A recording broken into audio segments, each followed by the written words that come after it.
के निशान दिखाई दिए। इस बीच बमों और गोलियों की आवाज से पूरा इलाका गूंज उठा। रूस का दावा है कि इन हमलों के बाद अलगाववादियों ने यूक्रेन की सेना के कई ठिकानों पर कब्जा कर लिया। उधर यूक्रेन के मारियोपोल में रूस ने यूरोप के सबसे बड़े स्टील प्लांट पर दोबारा हमला किया और उसे बर्बाद कर दिया। युद्ध की वजह से यूरोप में पहले से ही स्टील के दाम आसमान छू रहे हैं।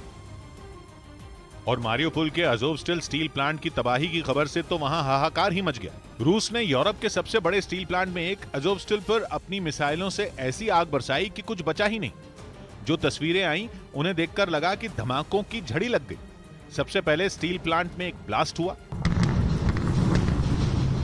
जिसके बाद यह सिलसिला चलता गया और फिर देखते ही देखते दूसरा, तीसरा, चौथा, पांचवां, छठा, सातवां और आठवां धमाका हुआ, जिसके बाद आसमान की ओर उठा काला और डरावना धुएं का गुबार, जिसे देखकर ऐसा लगा मानो वो हर तरफ अंधेरा फैला देगा।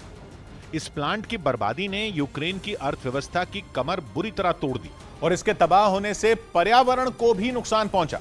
यही नहीं, कहा जा रहा है कि इस प्लांट की बर्बादी से स्टील के दामों में रिकॉर्ड बढ़ोतरी हो गई। रूस की सेना मारियोपोल पर लगातार बम बरसा रही है और मारियोपोल के अज़ोवस्टल स्टील प्लांट पर तो उसने 2 बार हमला किया, जिसका एक वीडियो भी सामने आया। करीब 1 मिनट के इस वीडियो में स्टील प्लांट के अंदर से जगह जगह धुआं निकलता दिखा। इन तस्वीरों में बीच बीच में कान के पर्दे फाड़ देने वाली धमाकों की आवाज भी सुनाई दी।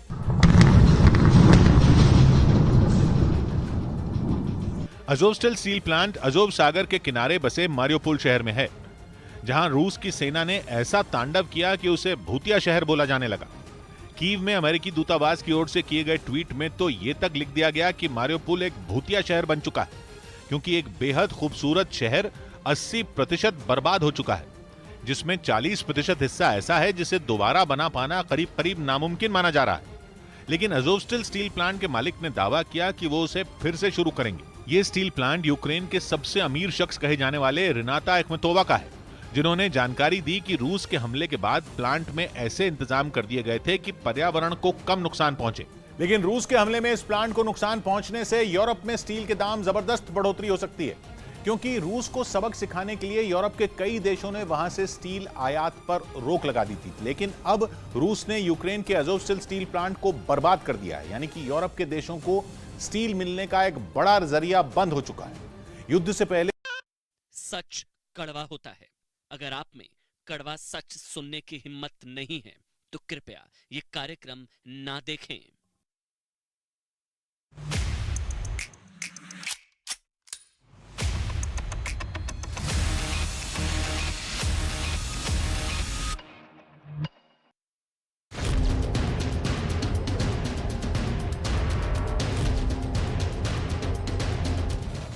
রামপুরহাটে একটা ঘটনা ঘটেছে, দুর্ভাগ্যজনক ঘটনা।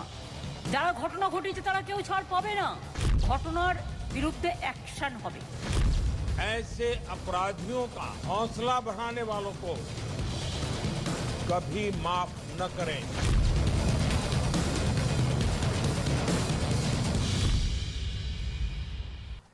जी हाँ, बंगाल में हिंसा परमो धर्मा, अहिंसा परमो धर्मा नहीं, बंगाल में हिंसा परमो धर्मा। क्रूरता में जैसा बांग्लादेश वैसा बंगाल। देश नहीं झुकने देंगे, देख रहे हैं आप सभी। मैं हूं आपके साथ अमन चोपड़ा। सोचिए, एक था बगदादी, जिसके इशारे पर जब लोगों को जिंदा जलाया जाता था पिंजरे में बंद करके। ये देखिए, ये आईएसआईएस की क्रूरता। और अब ये बंगाल में बगदादी मॉडल, घरों में बंद करके घर को तंदूर बना के जिंदा जला दिया गया। ये 2 तस्वीरें आपके सामने। ये एक आईएसआईएस वाली क्रूरता तो हमने देखी थी, मगर ये बंगाल वाला बगदादी मॉडल भी अब आपने देखा है। मतलब सीरिया 3642 किलोमीटर दूर, जब भारत में बैठे लोगों का दिल दहल उठता था कि सीरिया में ऐसा होता है जब लोगों को बंद करके जिंदा जला दिया जाता है, या घरों में जिंदा जला दिया गया 8 लोगों को, महिलाएं, बच्चे, मासूम। तो ये बंगाल का बगदादी मॉडल, ये आप समझ लीजिए। क्या ये कहना शर्मनाक मतलब ये नहीं है कि अनचाहे हादसे हो जाते हैं, इससे ज्यादा तो यूपी बिहार में होता है, ये स्टेटमेंट आ रही है। सवाल ये नहीं उठना चाहिए कि बगदादी जैसी क्रूरता, तालिबान जैसी क्रूरता बंगाल में कैसे घुस गई, कैसे हो गया ये? मतलब क्रूरता वाले मामले में जैसा बांग्लादेश वैसा बंगाल। बांग्लादेश में भी ऐसा ही हो रहा था ना, घरों में घुस घुस कर जलाया जा रहा है, मारा जा रहा है, काटा जा रहा है, ये सब बांग्लादेश में हो ही रहा था। अब बंगाल में भी लगभग ऐसा ही हो रहा है। बीरभूम में जो हुआ वो बंगाल बांग्लादेश की राह पर है, तो कहना अतिशयोक्ति नहीं होगी। कुछ वक्त पहले बांग्लादेश में जैसे तालिबानी भीड़ ने लोगों के घर जलाए थे, वैसे बंगाल के बीरभूम में तालिबानी तंदूर कांड हुआ है। ये मतलब लोगों को जलाकर चारकोल बना दिया। महिलाएं, छोटे छोटे बच्चे, महिलाओं समेत 9 लोगों को घरों में बंद करके हैवानियत की आग लगा दी गई, जिंदा जला दिया गया। ऐसी क्रूरता तालिबान भी सहम जाए, ऐसी बर्बरता हुई है कि बगदादी भी डर जाए, ऐसी बेरहमी हुई है कि आईएसआईएस भी कांप जाए, ऐसी तालिबानी तांडव कि लश्कर भी घबरा जाए। ऐसा खूनी खेला खुल्लम खुल्ला खूनी खेला जिसने सबको हिलाकर रख दिया। ऐसा तंदूर कांड जिसमें महिलाओं, मासूम बच्चों समेत 9 लोगों को जिंदा फूंक दिया गया। कानून तंत्र खाक हो गया, मां माटी मानुष राख हो गया। मां माटी मानुष का नारा दिया जाता है ना। सवाल यह है कि बंगाल में बगदादी जैसी क्रूरता के लिए दीदी से सवाल क्यों नहीं पूछने चाहिए? सीधा सा सवाल, क्या दीदी से नहीं पूछना चाहिए कि टीएमसी के नेता जांच से पहले ही इसे हादसा क्यों बता रहे हैं? जो तालिबानी तंदूर कांड है, ये इसको हादसा क्यों बताया जा रहा है? क्या दीदी से यह नहीं पूछा जाना चाहिए कि पुलिस क्यों नहीं बता पा रही है कि इस कदर इस तंदूर कांड के लिए कौन लोग जिम्मेदार हैं? क्यों वहां पलायन शुरू हो चुका है? क्यों वहां से गवाहों के गायब होने के आरोप लग रहे हैं? क्यों यह आरोप लग रहे हैं कि तंदूर कांड का सच छिपाने के लिए शव भी छिपाए जा रहे हैं? क्यों दूसरी पार्टियों के नेताओं को वहां जाने से रोका जा रहा है? क्यों तंदूर कांड के वक्त पुलिस गायब थी? क्यों कानून व्यवस्था हाईजैक कर ली गई? और क्यों कुछ देर के लिए बीरभूम में सरकार नाम की संस्था डिलीट हो चुकी थी? ये बहुत बड़े सवाल है। देश नहीं झुकने देंगे में सारे सवाल पूछेंगे। दिलीप घोष बीजेपी के बड़े नेता, सीनियर लीडर, और वो मेरे साथ दिलीप घोष जी जुड़ चुके हैं। प्रेम शुक्ला भारतीय जनता पार्टी का पक्ष रखेंगे। विष्णु जैन सीनियर एडवोकेट हैं, वरिष्ठ अधिवक्ता हैं, और टीएमसी का पक्ष रखेंगे बादल देवनाथ जी हैं। सबसे पहले बादल देवनाथ, मैं आपसे ही शुरू कर रहा हूं। आपने कश्मीर फाइल देखी बादल भाई? एक सवाल है, वैसे ही पूछ रहा हूं। देखी? देखा। आपको जरूरत नहीं थी, आप तो 22 का बंगाल देख रहे हैं, तो 90 का कश्मीर देखने की क्या जरूरत? आपको तो पहले ये सवाल करना चाहिए था। कश्मीर फाइल के पहले 2014 से 2022 तक मोदी जी ने 15 लाख का बात किया था, हर साल 2 करोड़ का नौकरी का बात किया था, तो स्वच्छ भारत अभियान का बात किया, make in India, digital India का बात किया, आपको गंगा जमुना संस्कार का बात किया था। बादल देवनाथ, 15 लाख नहीं मिले तो लोगों को भून देंगे, जिंदा जला देंगे। 2 नौकरियां नहीं मिली तो लोगों को क्या लॉजिक है आपका बादल भाई? क्या हो गया आपको? आपको तो मतलब 15 लाख नहीं मिले तो जिंदा जला देंगे, भून देंगे, तालिबानी तंदूर कांड कर देंगे। नौकरियां नहीं मिली, नहीं तो आप लॉजिक की बात करिए ना, खबर पर रहिए। 15 लाख नौकरियां सब मर गया। 2014 से 2022 तक 5 लाख किसान आत्महत्या किया। एक सभा में मोदी जी पाइपलाइन का बात किया। पाइपलाइन तो नहीं हुआ, मेक इन इंडिया नहीं हुआ, स्वच्छ बंद, बेटी बचाओ बेटी पढ़ाओ में 3 साल से 1 पैसा नहीं। इसके ऊपर तो एक फिल्म बनना चाहिए। अच्छा, तो आप जस्टिफाई करने बैठे हैं, आपको दर्द नहीं है मुझे लग रहा है। आप कह रहे हैं 15 लाख नहीं मिले तो जिंदा जला दिया, नहीं, और नौकरियां नहीं मिली तो जिंदा जला दिया। मैं इसकी बात ना करूं, महिलाओं की बात ना करूं, बच्चों की बात ना करूं, तालिबान बंगाल की तालिबान फाइल्स की बात ना करूं। बादल देवनाथ, जिन बच्चों को जलाया गया, जिन महिलाओं को जलाया गया, उनकी बात करिए। दर्द, कम से कम दर्द हो नहीं रहा तो एक्टिंग ही कर लीजिए कि हाँ मुझे दर्द हो रहा है। अमन जी, ड्रामा ही कर लीजिए, वो ही कर लीजिए। अमन जी, शोक के 2 शब्द तो बोलिए, शर्म आनी चाहिए आज आप लोगों को। ऐसा ही आंसर दिया मैंने। सुबह 11 बजे से रात 8 बजे 9 बजे तक मेरा लाइव 8-9 लाइव चल रहा है मेरा भी बात सुन लीजिए। ये इस घटना के ऊपर हम सब निंदा किया। ममता बनर्जी आज 1 बजे नेताजी स्टेडियम में भी निंदा किया। काल रात से 50 बार फोन किया। एसडीपी को आप लोगों ने निंदा नहीं की। ममता बनर्जी ने कहा कि इससे ज्यादा तो यूपी बिहार में होता है। ये झूठ मत बोलिए। ममता बनर्जी ने कहा कि इससे ज्यादा तो यूपी बिहार में होता है। इससे ज्यादा शर्मनाक बयान मैंने अपने करियर में नहीं सुना कि एक सूबे की मुख्यमंत्री ये कह रही है कि इससे ज्यादा तो दूसरे राज्यों में होता है। आप सुनना नहीं चाहते अमन जी।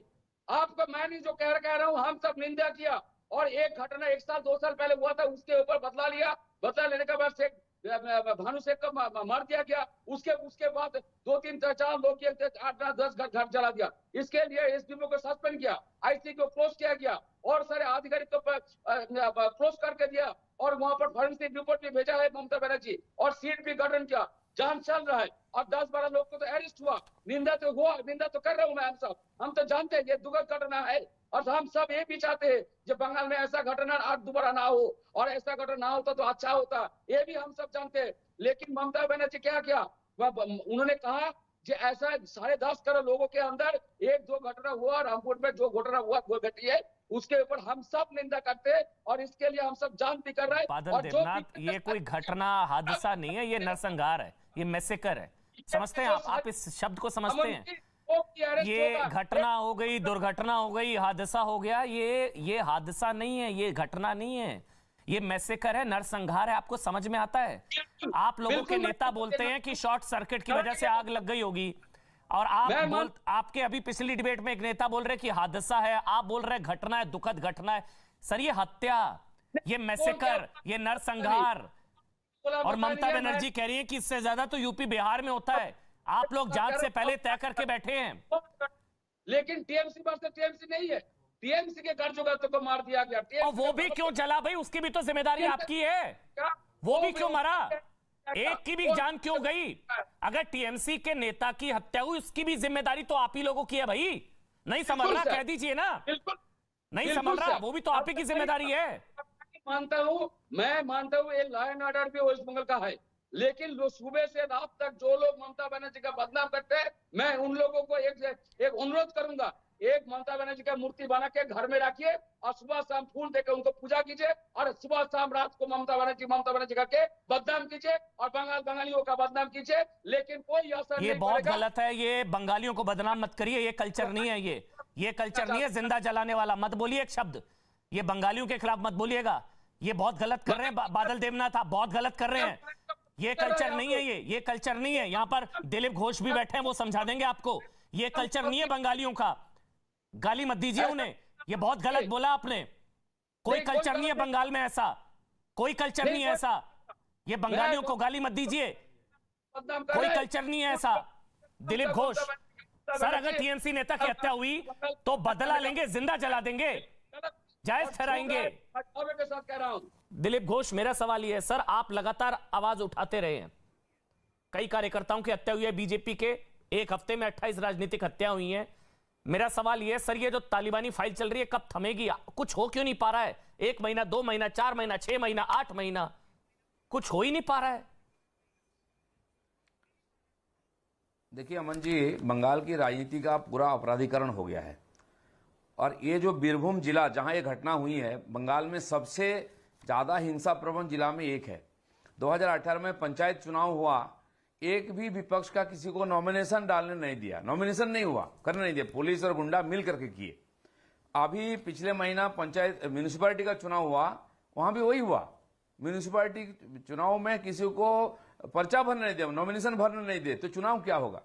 वहां आज जो उनके प्रतिनिधि बोल रहे हैं, उनको एक बार बोलिए, पेपर उठा कर देखे, चैनल को देखे, पार्टी ऑफिस में टोकरी में बम मिलता है, उनके पार्टी के नेता का घर में बाथरूम में बोरे में बम मिलता है, हाथ बम। क्योंकि उनके नेता जो आज वहां के उनके पॉलिटिकल वर्कर्स हैं, ये सारा एंटी सोशल है। एक दिन पहले उनके एक नेता को बम मारा गया है, वो उप प्रधान था वहां का, और उसका बदले में एक कार्रवाई हुई है। वहां से 5 किलोमीटर दूर थाना है, एक हत्या होने के बाद पुलिस पोस्टिंग तो होनी चाहिए थी कम से कम, इतने 12 लोगों का जान बच जाता। और किन किन लोगों को मारा गया है? आज हम लोगों ने पार्लियामेंट में मामला उठाया तो उनके नेता सुदीप बनर्जी बोलते ये पॉलिटिकल मामला नहीं है, पॉलिटिकल मर्डर नहीं है। अरे आप निहत्ते मासूम महिला और बच्चों को जला दिया गया, उनका राजनीतिक रंग देख रहे हैं आप जिम्मेदारी से बचना चाह रहे हैं। क्यों इस प्रकार घटना होता है? पूरा देश में कहीं नहीं होता है, क्यों बंगाल में बार बार होता है? और बीरभूम जिला का इतिहास रहा है, इस प्रकार कई नरसंहार पिछले कई सालों से हुआ है। ये जो हिंसा की राजनीति ये कम्युनिस्टों ने आमदनी की है, लेकिन कम्युनिस्ट चले गए, ये राजनीति नहीं किया है। इसी को अपना करके टीएमसी इसी को आधार बना करके अपना राजनीति चमका रही है, चुनाव जीत रही। वहां का पुलिस का काम है टीएमसी को जिताना चुनाव में, और गुंडा और पुलिस मिलकर के रिगिंग करते हैं, किसने वोट किसको मिले ये तय करते हैं। अभी 3-4 चुनाव हो गया म्यूनिसिपैलिटी का, कॉर्पोरेशन का, वही हुआ है। 80% वोट उनको मिलता है आगे चल के एक ही पार्टी का ही रहेगा, दूसरा कोई प्रतिनिधि नहीं रहेगा। तो ये जो इतना दर्दनाक घटना हुआ है सर, बंगाल देश का हिस्सा है ना। चिंता प्रकट की है, अच्छा मतलब गृहमंत्री जी ने सर, एक प्रतिनिधिमंडल भेज रहे हैं, अदालत ने चिंता प्रकट की है, इस प्रकार बात की। दिलीप जी पलायन शुरू हो गया वहां से, आए दिन कत्लेआम, नर्स, अब तो मैसेकर है, ये तो 8-8, 9-9 लोगों को जिंदा जला दिया ISI स्टाइल में, आए दिन ये सब है। अब मेरे पास आंकड़े हैं 15, 16, 18, 19, हर जब चुनाव होते हैं ये होता है। बंगाल देश का हिस्सा है ना सर, कंट्रोल क्यों नहीं है? अगर स्टेट मशीनरी फेल है तो आपके पास कॉन्स्टिट्यूशनल अथॉरिटी है, या तो आप लोग हाथ पर हाथ धरे बैठे, हम लोग पूरा देश देख रहा है तमाशा कि क्या हो रहा है बंगाल में, कुछ कर नहीं सकते। सरेंडर मोड, निंदा मोड में है, मतलब बुरा मत मानिएगा, मुझे लग रहा है कि आप लोग ना एक निंदा मोड में है, आप लोग की निंदा कर दी, कुछ एक्शन लीजिए ना सर, एक्शन लीजिए ना सर। अमन जी, मैं आपको फैक्ट बता रहा हूं, पिछले 6-7 साल से हमारे 200 कार्यकर्ता की हत्या हुई है, और इतनी जघन्य हत्या हुई है, पेड़ में टांग करके, पानी में छोड़ देना, मार करके, और अभी चुनाव के बाद 55-60 कार्यकर्ताओं की हत्या हुई है। सबसे ज्यादा शिकार तो हम हुए हैं, क्योंकि हम इसका विरोध करते हैं, और हम विरोध करते हैं, लोग विश्वास करते हैं, तभी देखिए सारे विरोधी दलों को साफ करके बीजेपी को लोगों ने मुख्य विरोधी दल बनाया है, 77 सीट हमको दिया है, तो हम ही जी जान से इसका विरोध कर रहे हैं। लेकिन ये कल्चर सब बन चुका है, रातों रात नहीं बदल सकते आप चीफ मिनिस्टर का बयान सुन लीजिए, उनके नेता लोगों का बयान सुन लीजिए, उनका कोई दुख नहीं है, इतने निहत्थे मासूम लोग मारे गए, कोई दुख नहीं है, वो उसका अपने को सर्टिफाइड कर रहे हैं कि दूसरी जगह ज्यादा होता है। नहीं, दुख तो आप है, क्या उम्मीद कर सकते हैं? दुख है, दुख ऐसा नहीं है, दुख है, उनको 15 लाख नहीं मिलने का दुख है। वो बादल देवनाथ कह रहे हैं उनको नौकरियां नहीं मिली, इस चीज का दुख है। उन्होंने एक शब्द नहीं बोला कि मुझे बुरा लग रहा है महिलाएं बच्चों को जला दिया गया, उनको दुख है 15 लाख नहीं मिले उनको। अब वो उंगली खड़ी कर रहे हैं फिर से। आपको दुख है ना बादल भाई, थोड़ा तो दुख जाहिर कर दीजिए, नाटक कर दीजिए, ड्रामा कर दीजिए, एक्टिंग कर दीजिए, शोक के 2 शब्द बोल दीजिए। ये तो जनक घटना है, मुझे भी दर्द हो रहा है, मैं सब जानता हूँ, लेकिन जिसके पास से आप एमसा ले रहे हैं वो अभी ने मुझे बोला टीएमसी पक्ष में, लेकिन ये नहीं दिलीप दा बोला कि मेरा भाई वहां पर बैठा हुआ है। दिलीप घोष और मेरे दादा, मैं सास पर क्षमता सम्मान करता हूँ, लेकिन ये वो नहीं बोला कि मेरा भाई टीएमसी के पक्ष में बैठा हुआ है। लेकिन भाई तुम किसके साथ हो? दादा कहता हूँ दिलीप घोष को। और सुन लीजिए, एक all India vice president party का ऑल इंडिया राजनीति में आप किसके तरफ है ये भी देखना है ना, झूठ बोल भाईचारा कहाँ है? हमारे कार्यकर्ताओं को मार के लटका दो वो पेड़ में, फिर भाईचारा कहाँ बचेगा? ये राजनीति क्यों चल रहा है भाई? दिलीप दा ने 2 साल से पूरे बंगाल में हिंसा फैलाया।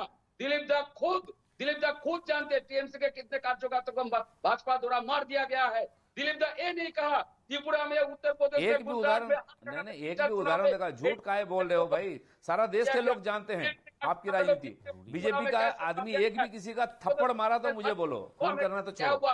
दिलीप दा ये नहीं कहा, लेकिन बंगाल कर रहा है। वही दिलीप दा बंगाल में जब प्रेस कॉन्फ्रेंस करते हैं और गोवा में, त्रिपुरा में जैसे कहते हैं, और बंगाल के लोग, और अभी दिलीप दा ने कहा पंचायत में नॉमिनेशन नहीं देते, लेकिन दिलीप दा अभी फिर कहा, दिलीप दा नहीं, मुझे हम लोगों को 18 MP सीट मिला है। लेकिन दिलीप दा स्वयं सेवक हो, आरएसएस करते हो, ऐसा नहीं बोलना चाहिए आपको खुद बंगाल के बारे में। बादल देवनाथ, मुझे प्रेम शुक्ला के पास जाना है, मेरे साथ नहीं बोल रहे हैं भाई।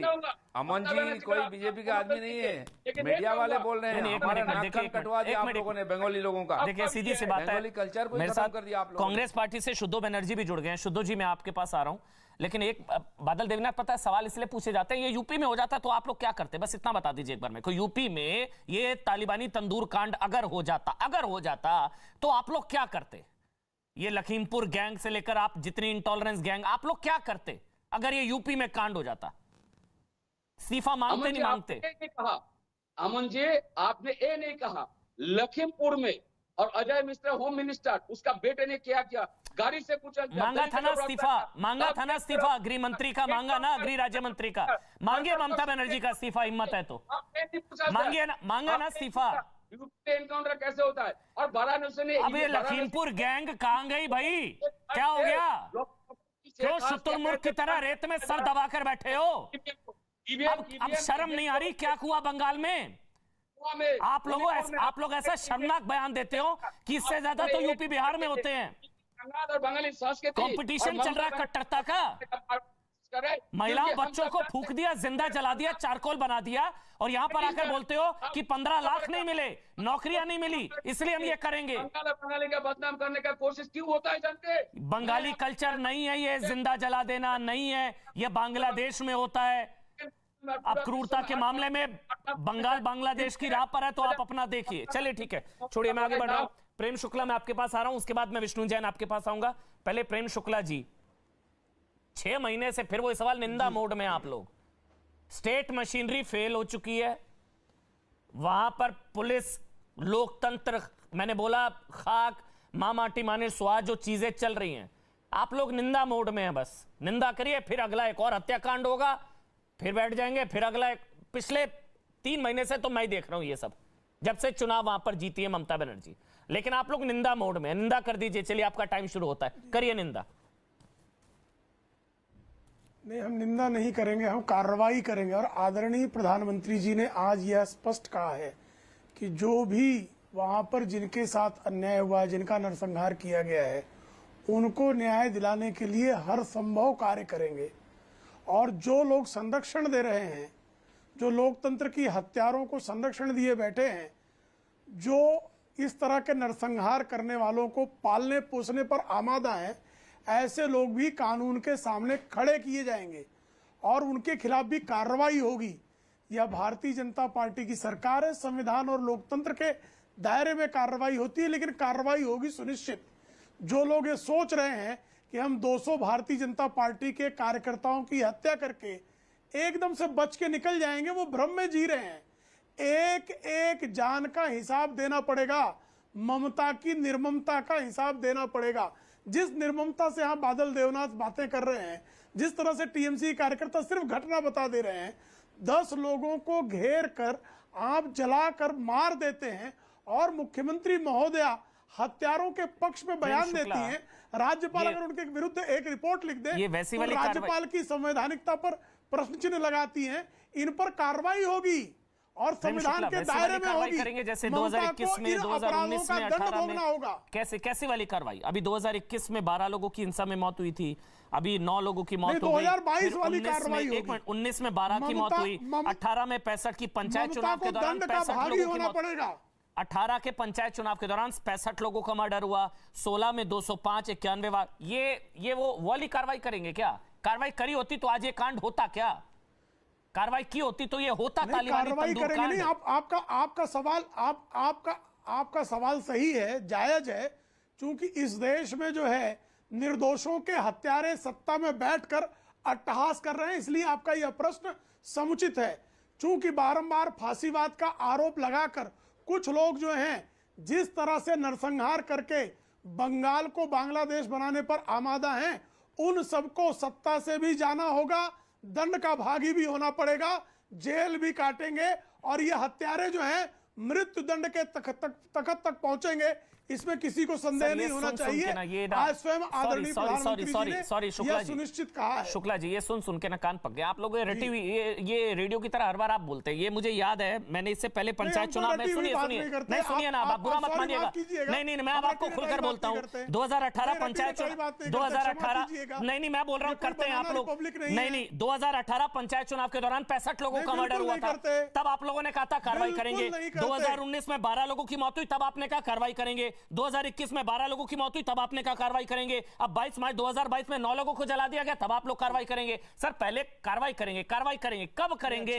विष्णु जैन जी, मैं आपके पास आ रहा हूं। विष्णु जैन, अच्छा चलिए आप बोल लीजिए पहले। शुक्ला जी आप बोल लीजिए पहले। हाँ बोलिए। आप जो ये नहीं, निश्चित एक जन भावना है और इस जन भावना के अनुकूल ममता बनर्जी से शासकों को तत्काल तख्त से उतार कर फेंक कर उनको जेल में, जहां उनका स्थान वहां भेजा जाना चाहिए।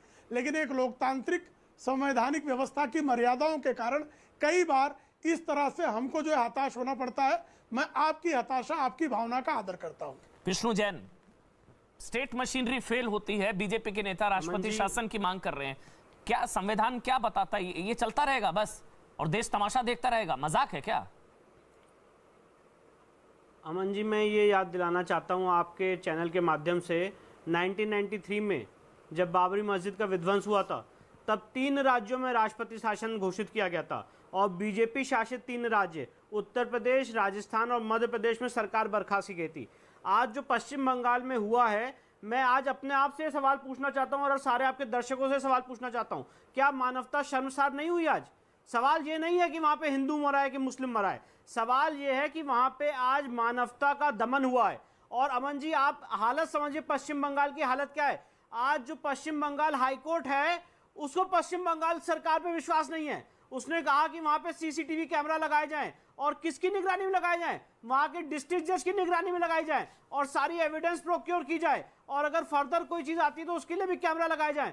तो ये हालत है। और पश्चिम बंगाल सरकार ने आनंद फानन में एसआईटी बना दी है, जिसके लिए हमारा विरोध है कि जो लोगों ने ये सारा कांड किया है वही एसआईटी बैठाएंगे। मतलब जज भी आप हैं, जूरी भी आप हैं, प्रोसिक्यूटर भी आप हैं। इसीलिए आपके चैनल के माध्यम से आज मैं केंद्र सरकार से ये निवेदन करता हूं कि ये बहुत जरूरी है कि वहां पे इमीडिएटली इस मामले को सीबीआई को सौंपा जाए, और नहीं तो इस मामले की जांच एक निष्पक्ष सुप्रीम कोर्ट के जज की अध्यक्षता में की जाए। ये इस समय की डिमांड है। अमन जी, मैं आपके चैनल के माध्यम से ये भी बताना चाहता हूं, पश्चिम बंगाल में जो वायलेंस हुआ था, पोल के बाद पोस्ट पोल वायलेंस हुआ था, उसके लिए कितने लोगों का मैंने खुद इंटरव्यू लिया ऑनलाइन कॉन्फ्रेंस के जरिए, और क्या क्या बातें उन्होंने मुझे बताई है, मैं यहाँ पे आपके चैनल पे नहीं बोल सकता हूँ। कितनी औरतें, माता बहनों ने मुझे बताया है कि उनका किस तरह से बलात्कार किया गया, वहां पे क्या घटना हुई है। कश्मीर फाइल्स के बाद मुझे लगता है बंगाल फाइल्स बननी चाहिए, जिसपे मैंने एक्शन लेते हुए सुप्रीम कोर्ट में याचिका दायर की और राष्ट्रपति शासन की मांग की है, जिसमें सुप्रीम कोर्ट ने नोटिस जारी कर रखा है।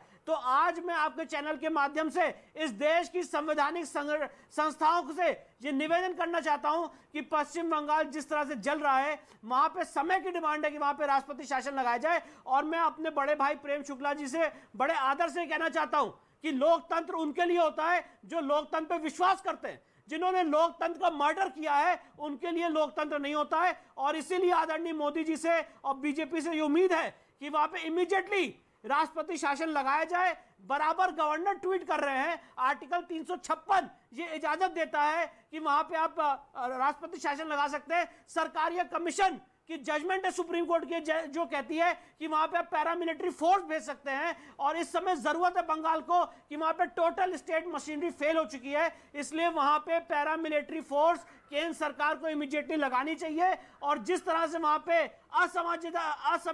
असामाजिक तत्व घुस आए, उनको रोकना चाहिए और पश्चिम बंगाल के लोगों की जान और माल की रक्षा करनी चाहिए। दिलीप घोष, किस चीज का वेट कर रहे हैं आप लोग?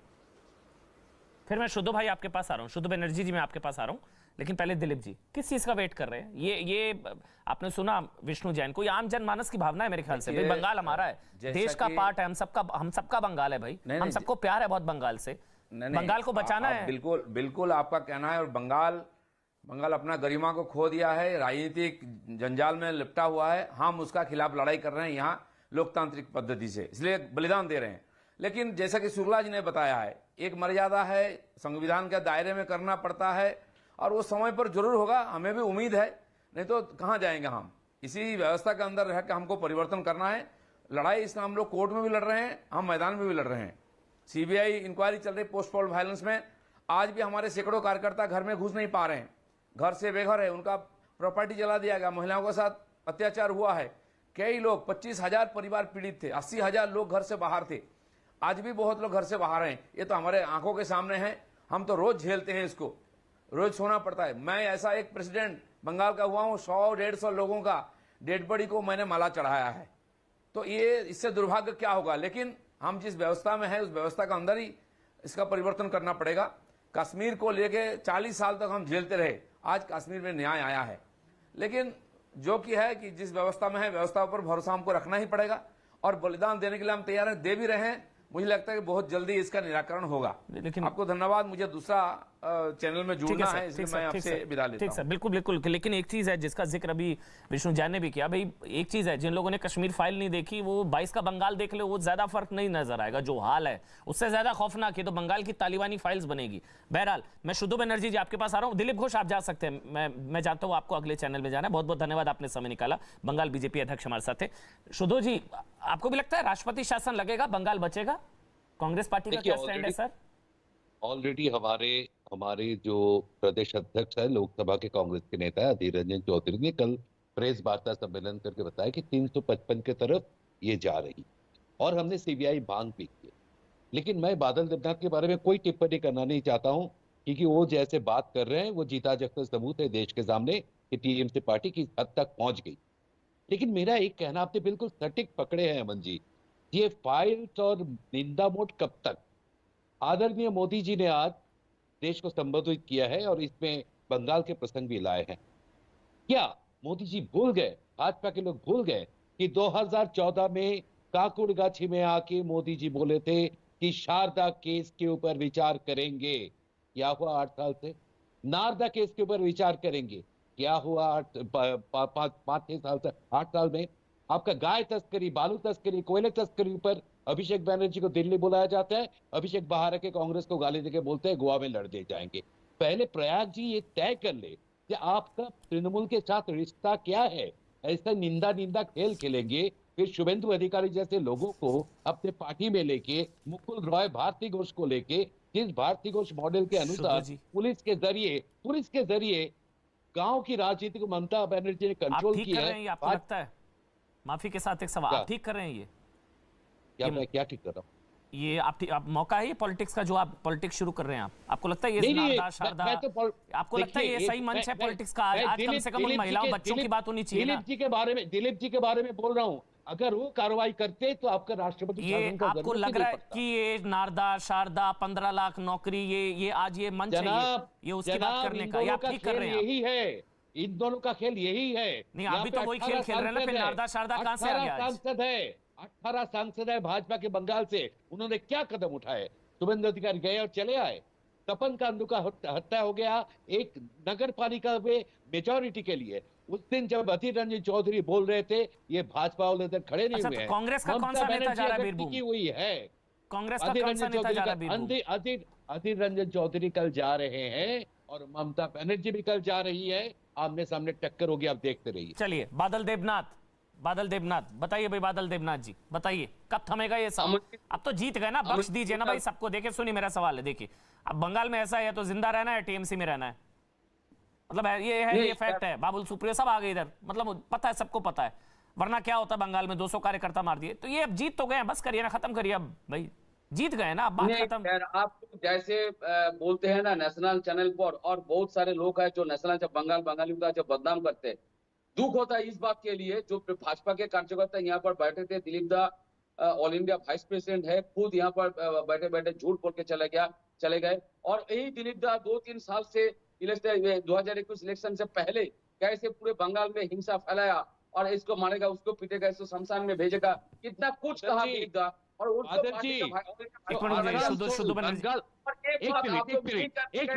और बंगाल में चुनाव लड़ाने के लिए पटना से शत्रुघ्न सिन्हा को लाते हैं, उससे ज्यादा बंगाल को अपमान और कोई नहीं करता। आप तो खुद आउटसाइडर को ला रहे हैं। और बंगाल ये आउटसाइडर क्या होता है भाई? ये आउटसाइडर क्या होता है भाई? एक मिनट, ये आउटसाइडर क्या होता है भाई? बंगाली मत कीजिए। अरे कोई बांग्लादेश से थोड़ी ना आ रहा है, पाकिस्तान से थोड़ी ना आ रहा है, अरे भारतीय है भाई। आउटसाइडर क्या होता है? ये यही सोच है, हर महीने यही सोच है। सीबीआई ईडी में हाजिरी देने जाते हैं, आपके अभिषेक बैनर्जी हाजिरी देने जाते हैं। आज बादल देवनाथ बोल रहे हैं, एक मिनट शुद्धो जी, एक मिनट, बादल देवनाथ। इलेक्शन के समय में जैसे मोदी जी, अमित शाह जी जैसे बहुत सारे लोग यहाँ पर लीडर लोग आए थे। लीडर लोगों का कोई प्रॉब्लम नहीं है। 30,000 के ऊपर यूपी से लोग, बिहार से लोग, झारखंड से लोग गया, इसलिए ममता दीदी हमसे क्या बाहर से लोग आ रहे हैं। मतलब अमित शाह, मोदी जी सब बाहर से है, ये सब कोई नहीं कहता है। अमित शाह तो होम मिनिस्टर है, मोदी जी देश के प्रधानमंत्री, देश के राजा है, हम सब जानते हैं। ममता दीदी बंगाल के सीएम है, 4 बार। तो ममता बनर्जी यूपी क्यों गई थी फिर? वो बाहर ही थी। का जवाब आपने, ममता बनर्जी यूपी क्यों गई थी? वो बाहर ही थी। पहले यूपी बिहार के लोगों को गुंडा कहते हैं, बाहर जाकर प्रचार करते हैं आप लोग। कहा था ना गुंडा यूपी बिहार के लोगों को, कहा था नहीं कहा था? फिर आप लोग बाहर ही हैं। फिर मेरा बात तो खत्म कर दीजिए। अभी विष्णु जैन जी ने कहा बंगाल में बलात्कार हुआ। मैं विष्णु जैन को दावे के साथ, चैलेंज के साथ कह रहा हूं। अब ये ममता 2011 से 2022 तक आपने एक प्रूफ दिखा दीजिए बंगाल में बलात्कार हुआ। और इतना क्या बात कर रहे हैं आप? क्या हो गया? झूठ बोल रहे हैं आप। और आप तो बादल देवनाथ की जगह बादल दानवनाथ आपको कहना चाहिए। देव आपके नाम पे नहीं है। विष्णु जी ने जो कहा वोट के बाद जो हिंसा हुआ, उसके बाद जो जातीय मान्यता कमीशन, चलिए ठीक है, देखिए अब सीधी सी बात है, आप लोग डिनायल मोड में है। ना बलात्कार हुआ, ना ये हत्याकांड हुआ, ना नरसंहार हुआ, आग भी नहीं लगी होगी भाई, वही अंदर से शॉर्ट सर्किट हो गया होगा, माइक्रोवेव में आग लग गई होगी, लोग खुद ही जल गए होंगे, खुद ही जला लिया होगा। चलिए ठीक है बादल जी, बात खत्म करते हैं। चलिए बादल जी बात खत्म कर रहे हैं भाई। बादल जी मैं समझ गया, ना बलात्कार ना हत्याकांड, इन लोगों ने खुद ही अपने आप को जला लिया होगा, है ना? इन लोगों ने खुद ही अंदर से आग लगा ली होगी, खुद ही अपने आप को जला लिया होगा, ऐसे ही आपको दोष दे रहे हैं हम, है ना बादल देवनाथ जी? ये भी बोलेंगे अब आप आगे अब आप ये भी बोलेंगे। मैं क्या बोल रहा हूँ, आप क्या सवाल कर रहे हैं? मैं बोल रहा हूँ जातीय मान्यता हाईकोर्ट के निर्देश के बाद बलात्कार के बारे में बहुत सा प्रचार हुआ, पब्लिसिटी हुआ, लेकिन आज तक प्रूफ नहीं हुआ एक बलात्कार हुआ। चलिए छोड़िए एक मिनट, बादल देवनाथ मेरा सवाल है, उसके बाद विष्णु जैन प्रेम शुक्ला आ रहा हूँ। एक मिनट जाइए बादल देवनाथ, ये जो मैसेकर हुआ, ये जो नरसंहार हुआ, जिम्मेदार कौन? एक सवाल, सीधा सा सवाल, law and order state subject, CM Mamata Banerjee, law and order, तो फिर जिम्मेदार कौन? सीधा सा सवाल जी। मैं आपका अमन जी सीधा सवाल आपका सवाल का जवाब मैं दे रहा हूँ। एक घटना 1-2 साल पहले हुआ था, उसके बाद बदला लेने के लिए कोई व्यक्ति ने हमारे टीएमसी कार्यकर्ता भानु शेख को, पंचायत उपप्रधान है, उसको मार दिया। उसके बाद कुछ लोगों ने जो लोग मर्डर किया, उसका परिवार के ऊपर आग लगा दिया, घर में आग लगा दिया। ये लॉ एंड ऑर्डर ये सब क्यों हुआ? टीएमसी नेता की भी हत्या क्यों हुई? कौन जिम्मेदार भाई? टीएमसी एक भी जान क्यों जाए उसके लिए भाई, उसके लिए तो आप लोग ही जिम्मेदार है ना भाई। और बहुत सारे थाना इलाके में एक घटना हुआ, हम सब जानते, इसके लिए हम सब निंदा करते। मुझे ना आप बार बार टीएमसी नेता की हत्या को याद दिला रहे हैं। मुझे बताइए, टीएमसी नेता की हत्या होगी तो सजा देंगे या बदला लेंगे? टीएमसी नेता की हत्या होगी, सजा देंगे बदला लेंगे? जिंदा जला देंगे क्या? कानून काम करेगा ना भाई। जस्टिफाई करने बैठे हैं आप। टीएमसी नेता की हत्या हुई थी, बदले में हो गया, हुआ तो हुआ। कोई टीएमसी के कार्यकर्ता नहीं है, टीएमसी का नहीं, कोई पॉलिटिकल बात नहीं है। टीएमसी के कार्यकर्ता इनसे समर्थक को मार दिया गया है, लेकिन जो लोग किया वो टीएमसी के नहीं है, दुष्कृति है, उसको अरेस्ट किया गया। पीछे से जो साजिश किया उसको भी अरेस्ट किया जाएगा, और एसडीओ को सस्पेंड किया, आईसी को क्लोज किया, और सारे अधिकारी को क्लोज कर दिया ममता बनर्जी एडमिनिस्ट्रेशन ने। और ममता बनर्जी इस घटना के ऊपर निंदा भी क्यों कर रहे हैं भाई? ये तो हादसा है, ये तो माइक्रोवेव, ये तो शॉर्ट सर्किट की वजह से आग लगी, तो इतनी कार्रवाई क्यों कर रहे हैं आप लोग? नहीं बादल जी मैं तो आपके साथ हूँ। बादल जी मैं विष्णु जैन आ रहा हूँ, प्रेम शुक्ला आ रहा हूँ। मेरे बादल जी इतना कष्ट क्यों ले रहे हैं भाई? आपके नेता तो कह रहे हैं शॉर्ट सर्किट की वजह से अंदर घर में आग लग गई होगी, इतनी कार्रवाई क्यों कर रहे हैं? इन लोगों ने खुद ही जला लिया होगा अपने आप को, खुद ही माइक्रोवेव वगैरह शॉर्ट सर्किट हो गया होगा, क्यों परेशान हो रहे हैं आप लोग? अभी तो आप लोग कह रहे थे शॉर्ट सर्किट है, हादसा है, ममता बनर्जी कह रही है इससे ज्यादा हादसे तो यूपी बिहार में होते, इतना कष्ट क्यों ले रहे हैं भाई? होता रहता है, जल गए। इसका जवाब भी मैं आपको दे रहा हूँ एक लाइन में। हाँ जी, 3-4 दिन पहले कश्मीर फाइल्स का जब सिनेमा यहाँ पर निकला था बंगाल में, जसवंत सिन्हा ने खुद कहा, पार्टी के वाइस प्रेसिडेंट कहा, इस पिक्चर को सबको देखना चाहिए। मैं हर चैनल पर बता, दीदी ने कहा ये जसवंत सिन्हा का टिप्पणी है, हमारा नहीं है, पार्टी का टिप्पणी नहीं है, पार्टी का कोई वक्तव्य नहीं है।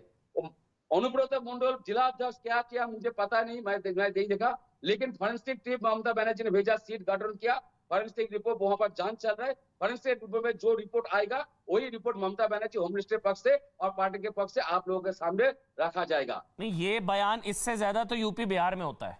इससे शर्मनाक बयान सुना आपने कभी कि आपकी स्टेट में लोगों को जिंदा जला दिया? आप कह रहे हैं इससे ज्यादा तो वहां होता है भाई। हमसे कोई सवाल पूछ रहे हैं, हुआ तो हुआ, मर गए तो मर गए, इससे ज्यादा तो यूपी बिहार में होता है।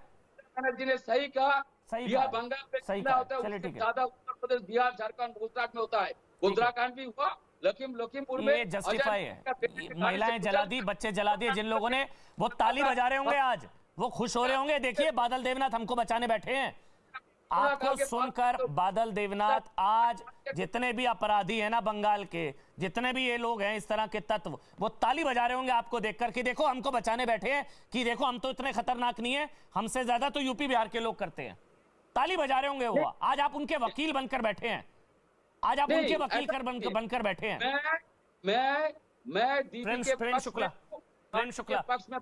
प्रेम शुक्ला आज वो लोग तालियां बजाएंगे कि देखिए बादल देवनाथ हमारे वकील बनकर बैठे हैं, हमसे ज्यादा तो यूपी बिहार, हमने तो कुछ नहीं किया, अभी जिंदा ही तो जला है। पांच छह महिलाएं जला दी, 2 बच्चे जला दिए, क्या हो गया? बादल देवनाथ है तो सही बचाने के लिए, क्या हो गया? क्या बड़ी बात है भाई? इससे ज्यादा तो यूपी बिहार में होता है, इससे ज्यादा शर्मनाक और घटिया बयान नहीं सुना मैंने आज तक। प्रेम शुक्ला, प्रेम शुक्ला। अमन जी बात सिर्फ बादल देवनाथ तक होती तो भी गनीमत थी। ये संवैधानिक शपथ लेकर बैठी मुख्यमंत्री का बयान है, जिसने संविधान की शपथ ली है कि मैं निष्पक्षता पूर्वक अपने नागरिकों का संरक्षण करूंगी, हर नागरिक का न्याय सुनिश्चित करूंगी। ऐसी मुख्यमंत्री जो है वह हत्या होने के बाद, नरसंहार होने के बाद हत्यारों के पक्ष में तर्क गढ़ने पर आमादा है। ऐसे में संवैधानिक व्यवस्था कोलैप्स तो हो गई है, और ऐसी स्थिति में वहां राष्ट्रपति शासन भी आवश्यक है। और जिन लोगों ने संरक्षण ऐसे आतंकी शक्तियों को दे रखा है, ऐसे नरसंहार करने वालों को दे सका है, उनको दंड का पात्र होना भी आवश्यक है। और यह सुनिश्चित किया जाएगा कि ऐसे लोग दंडित किए जाएंगे। बादल देवनाथ, एक तो ये दांत मत दिखाइए आप, और ये हंसिए मत, ये अपनी बत्तीसी मत दिखाइए, और ये मुस्कुराइए मत, हंसिए मत। लोगों की जानें चली गई हैं, आप हंस रहे हैं डिबेट में बैठकर। बादल देवनाथ, आपको हंसी आ रही है? ये रावण का दर्प है, ये दैत्यों का दर्प है।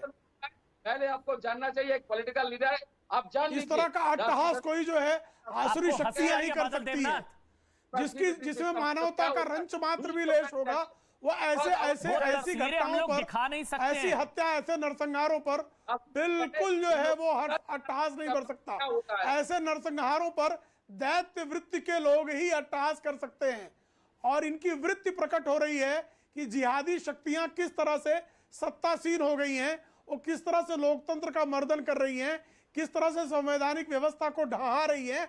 ऐसे लोगों को सत्ता में बैठने का कोई अधिकार नहीं है, और संविधान के मुताबिक ऐसे लोगों को निश्चित तौर पर दंडित किए जाने की आवश्यकता है। और केंद्र सरकार यह सुनिश्चित करेगी, किसी भी अपराधी को हम बचने नहीं देंगे। अमन जी, एक लाइन आप इतनी, आप बोलिए बादल, हाँ बोलिए, और हंसिएगा नहीं अब, बस मैं समझा रहा हूँ। हंसेंगे तो ऑडियो बंद कर दूंगा, हंसेंगे नहीं अब आप डिबेट में, हंसेंगे नहीं आप डिबेट में। राष्ट्रपति शासन का मांग कर रहा है। मैं उन लोगों को कहना चाहता हूँ, राष्ट्रपति शासन का मतलब क्या होता है एक बार जान लीजिए। राष्ट्रीय शासन लागू करने से पहले कौन कौन रूल्स लिखा जाता है एक भी पढ़ लीजिए। उसके बाद पार्लियामेंट में पास करना है, राज्यसभा में पास करना है, मंत्रिसभा में पास करना है, उसके बाद राष्ट्रपति साइन करेगा, उसके बाद राष्ट्रपति शासन लागू होता है। पहले रूल्स को जान लीजिए। बिल्कुल। चलिए, प्रक्रिया पता है आपको ना? नहीं, वो बता रहे हैं कि लगना है, प्रक्रिया भी पता है। कुछ हम तो ये सब तो चलता रहेगा बंगाल में। वो आपको समझा रहे हैं कि कुछ नहीं बिगाड़ सकते आप लोग, वो आपको असल में आईना दिखा रहे हैं। वो बादल देवनाथ समझा रहे हैं कि आप लोग कुछ नहीं बिगाड़ सकते, ये सब तो चलता रहेगा। विष्णु, एक मिनट, शुद्धू जी आप पहले बोल लीजिए, फिर विष्णु जैन में आ रहा हूं। पहले हाँ शुद्धू जी बोल लीजिए। मैं प्रयाग जी के बातों से आज बहुत प्रभावित हूँ, लेकिन प्रयाग जी एक ही अनुरोध है, आप दोनों तरफ के, आप बीजेपी में भी है, संघ से भी करीब है, आप ना ये ममता बनर्जी को संरक्षण देना बंद कीजिए, आप खत्म कर दीजिए। क्यों? अभी आपका आगे कोई काम नहीं आएगा, कोई उनका हाथ पकड़ने के लिए राजी नहीं है, वो गेम से बाहर है। अब इनका ज्ञान आपको जागा तो सही। श्रीमती सोनिया मायनो गांधी को बताइए, ये आप वही आज भी कांग्रेस के लोग विविध चैनलों पर बैठकर ममता बनर्जी का समर्थन कर रहे हैं। ममता बनर्जी आज भी राहुल गांधी और प्रियंका वढेरा वह जाकर वीरभूमि में जो पीड़ित हैं उनको न्याय दिलाने की मांग नहीं कर रही है। कहाँ गई प्रियंका वढेरा, कहाँ गए राहुल गांधी, कहाँ गई श्रीमती सोनिया मायनो गांधी? खेलेंगे और ममता बनर्जी को बचाते रहेंगे हर खेल में। ये खेल बंद कीजिए। नहीं, हम तो जिंदा पार्टी हैं और जिंदा पार्टियां संविधान की रक्षा के लिए हर संभव प्रयास करती हैं। प्राण वायु है। आप शारदा पे कुछ नहीं करते, आप कोई केस में कुछ नहीं करते। और राहुल गांधी उनके सामने स्तुति करते हैं। ममता बनर्जी आपके प्रायोजित सोनिया गांधी विपक्ष उनका है। ममता बनर्जी आपके प्रायोजित विपक्ष है। प्रयाग की सत्ता में आप लोग हैं, उसको क्यों बुलाते हैं ममता बनर्जी को, जरा बताइए ना। आप लोग हैं, आप भूल गए सत्ता में आप लोग हैं। आप संरक्षण देना बंद कीजिए क्रिमिनल्स को। लेकिन राहुल गांधी कहाँ हैं, जरा पूछिए ना। चेहरा दीजिए। राहुल गांधी श्रीमती प्रियंका वड्रा कब जाएंगी वीरभूमि, जरा पूछिए ना। राष्ट्रमंत्री नहीं है, राहुल गांधी गृह मंत्री नहीं है। अच्छा, प्रधानमंत्री मोदी जी थी है, जब बाकी अमित शाह जगहों जी पे है। जाती हैं, आपके बात तब आप जो प्रधानमंत्री बात होती करते है हैं, वो। या तो टीवी में झूठ बोलते हैं या पार्टी में आपके बात कोई नहीं सुनते। आज दिलीप घोष को आपने हटा दिया है, नहीं तो दिलीप घोष वहां होते, आज आप, टीवी मुझे स्टूडियो लगता में है, भेज दिया है। मुझे आप लोगों की मुझे अहमियत कुछ लगता है नहीं। मुझे आप लोगों मुझे की कोई लगता अहमियत है नहीं है। कि ममता आप बनर्जी कांग्रेस में नहीं है आजकल। तो है, अगर कांग्रेस में होते तो आपकी इतनी हिम्मत भी नहीं होती बात BJP के करने सारे की, ताकत- क्योंकि राहुल गांधी को, अगर राहुल गांधी ने अगर सुन लिया सीबीआई, तो आपको पार्टी से निकाल देंगे वो। सामने बेच दिए हैं, अभिषेक बनर्जी के सामने बेच दिए हैं। साबित कीजिए मैं गलत हूँ, ये आपको चैलेंज दे रहा हूँ। नहीं वो फर्क है, वो शुद्धो भाई, अभिषेक बनर्जी पर ईडी ने क्यों नहीं कार्रवाई की आपके कार्यकाल में, जरा बताइए। नारदा शारदा कांग्रेस के जमाने में नहीं हुआ था।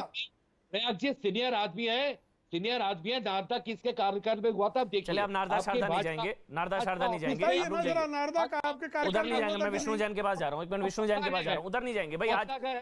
आज की बात कर लेते हैं, जो महिलाओं और बच्चों को जलाया गया उनकी बात कर लेते हैं। पॉलिटिक्स फिर कभी कर लेंगे, मैंने इसलिए शुद्धो को भी रोका था। मैं कहा पॉलिटिक्स का आज टाइम नहीं है मेरे ख्याल से। विष्णु जैन आप बोलीजिए, फिर बादल भाई मैं आपके पास भी आ रहा हूँ। विष्णु जैन। अमन जी मैं कहना चाहता हूं कि मैं यहाँ पे टीएमसी के प्रवक्ता को सुन रहा था और मुझे लगता है कि जो लोग मेरे बारे में जानते हैं वो अच्छे से जानते हैं कि मैं किसी पॉलिटिकल पार्टी को फेवर करने के लिए कोई काम नहीं करता हूं। अपने समाज, अपने देश, अपनी कौम को बचाने के लिए काम करता हूं। मेरा कोई पॉलिटिकल पार्टी से कोई एफिलिएशन भी नहीं है। तो इसलिए जब मैंने बात कही कि मैं ऑन रिकॉर्ड आपके चैनल पे बात बोल रहा हूँ कि बंगाल में महिलाओं का रेप हुआ है, बलात्कार हुआ है, आज टीएमसी के प्रवक्ता ने यहाँ क्या कहा कि आज तक ऐसा कुछ हुआ ही नहीं है। मेरे पास अमन जी, अगर आपके कैमरामैन जी कंप्यूटर दिखाएंगे और अगर मेरे सामने मर्यादा ना होती, अमन जी एक मिनट सर, मुझे मेरी बात कर लीजिए। अगर आज मेरे पास मर्यादा नहीं होती कि एक वकील अपने क्लाइंट, सर मुझे मेरी बात तो बोलने दीजिए। अगर आज अमन जी मैं इस मर्यादा से ना बंधा होता कि एक वकील अपने क्लाइंट की बात नहीं बोल सकता है, नहीं बता सकता है, तो मैं सारे वीडियो क्लिप्स आपको दिखा देता। पर मैं एक बात और कहना चाहता हूं, ये मेरे सामने रिट पिटीशन है, रिट पिटीशन नंबर 614 ऑफ 2021, ये मैंने सुप्रीम कोर्ट में दाखिल की है। इसमें वेस्ट बंगाल गवर्नमेंट पार्टी है, इन्होंने आज तक क्यों नहीं कोई जवाब दिया। इस पिटीशन में मैंने हलफनामे पे कहा है, ऑन एफिडेविट कहा है कि वहां पे महिलाओं का रेप हुआ है और वो सारी महिलाओं की रिकॉर्डिंग मेरे पास मौजूद है। आप कहें तो मैं भेज सकता हूं, पर मैं एक मर्यादा से बंधा हूं इसलिए मैं नहीं दिखा रहा हूं।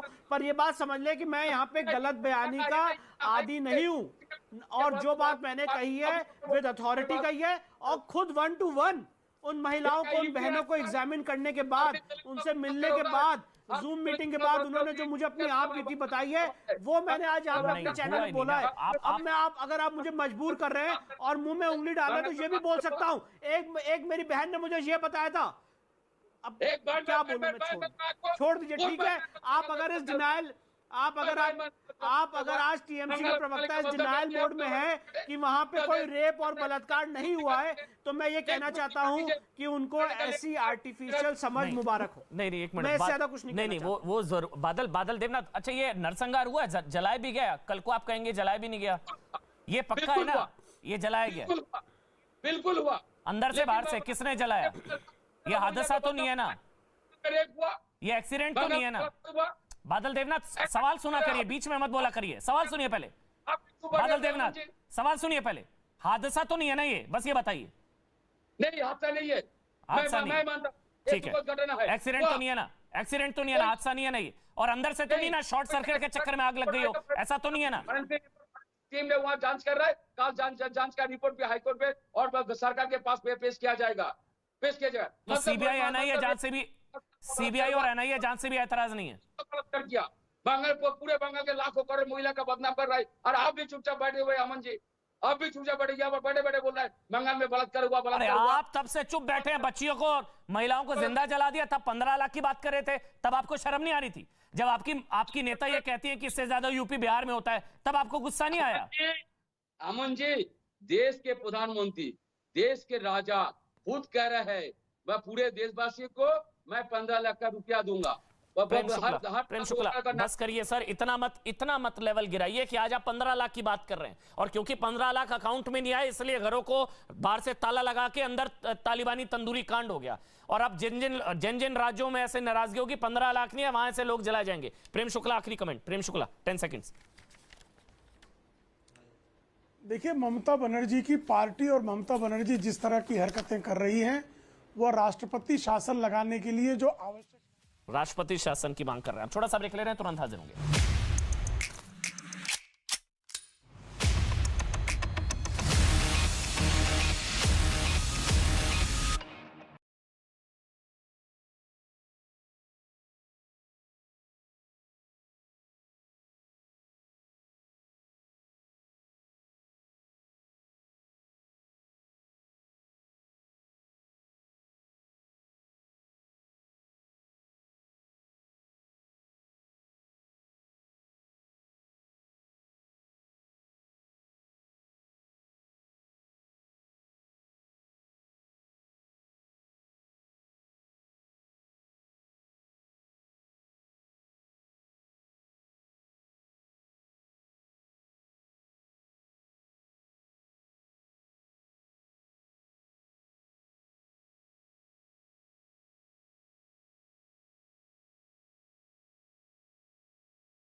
रूस और यूक्रेन की जंग अब तक किसी नतीजे पर नहीं पहुंची है, लेकिन जंग लगातार तेज हो रही है। एक दिन पहले कीव के एक शॉपिंग मॉल पर रूस के मिसाइल हमले का वीडियो सामने आया।